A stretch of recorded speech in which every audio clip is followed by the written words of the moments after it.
a photo finish. All right, so I want to encourage you. Go and enjoy the football.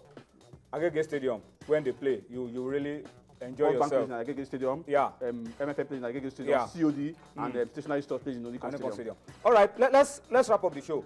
But on a sober note, really, because this is not the kind of picture you like to see. You like to go to a stadium, you like to watch a football game, you like to celebrate good goals, like the one we've seen of Sikiro Olatubosun of MFM, and you like to go with your family and enjoy yourself. But it's a sad story in Algeria, a sad story of the Cameroonian player, Albert Ebose, a striker who plays his football for GS Kabylie. Onye, that's the picture of the guy you are seeing on your screen.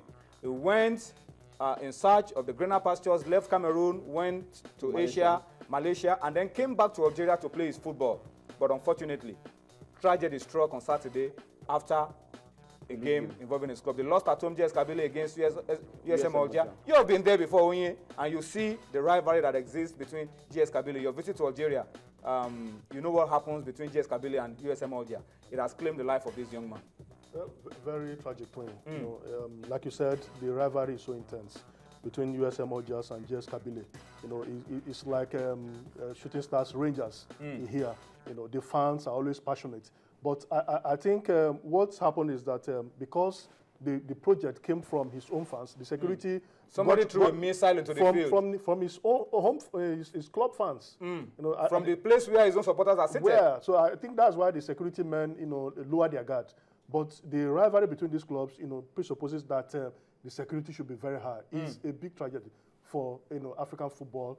You know, for the rightly, football has stopped in Algeria. I mean, what else? When a player is hit by an object and he dies almost immediately, so I think it's a sad one for them and not a good one for African football. It reminds me of what happened to, even that one was a gunshot. Again, Wari George, you know, in a challenge between Rangers and Stationary Stores in Ibadan. So when a player loses his life in such a tragic manner, going to better his life for greener pasture, we can always complain that it's not good for African football. And you can see fans of GS Kabylie with pictures of Ebose. I mean, in grief. In grief. I mean, it's a tragedy, real tragedy.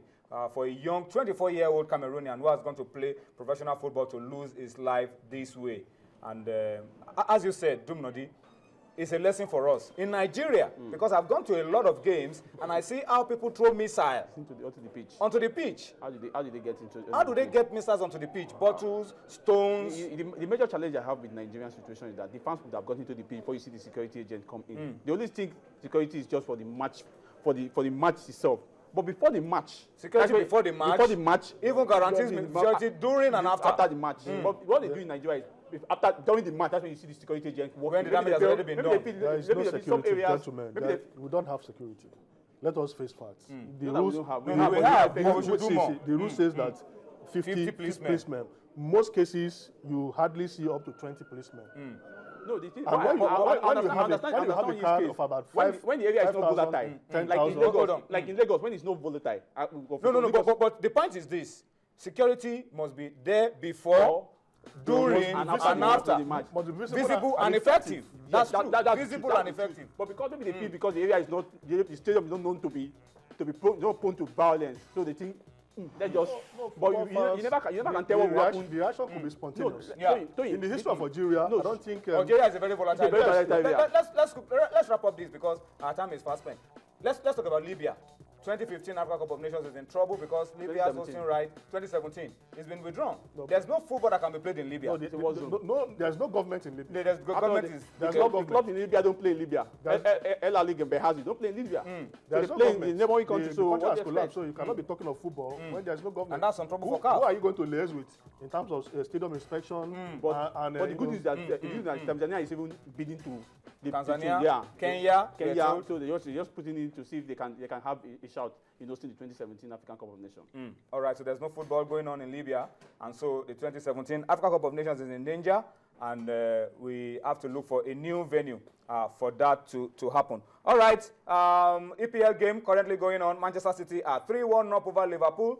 Good win for the defending champions. 3-1 up, 90 plus 1 minute already been played. We are in added time, and Man City are cruising to a convincing win in that one. All right, and I think that's also going to be our closing shot. It's full time on the show tonight. Onye, thank you for your time. Dumnodi, thank you for your time as well. Tomorrow we'll do more for you on Sports Tonight, and we hope that everything goes well with Nigerian football as well. Thank you for watching. See you some other time. Bye-bye now.